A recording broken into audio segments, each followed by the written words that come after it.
In this segment, employee training systems, we're going to look at three things here: schooling, producing duplicatable systems, the key to franchising, and reports and client follow-up.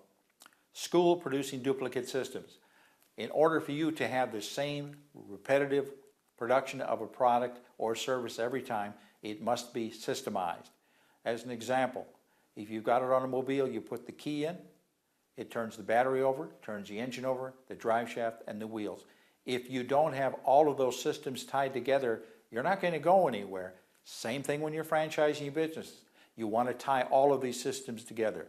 So by having the school for your employees, whenever you need that school, and it should be on a regular basis depending on what your turnover is, then you develop to make sure they have the same training tools and are doing it exactly the same way every time.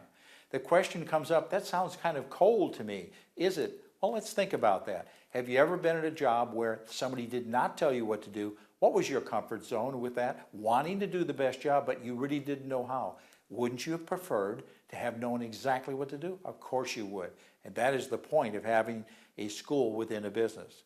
Key to franchising is these systems tied together, and they must be very, very detailed. Take your time at it. It'll be worth it in the long run, because if you don't, they're going to come back to bite you because you didn't have them in place, and you're going to be panicking trying to figure out how to straighten it out very quickly.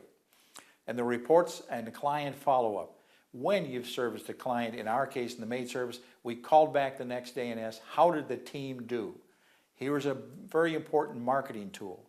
If they said they did a great job, one of the next few questions would be, who do you know that might be able to use our service or product?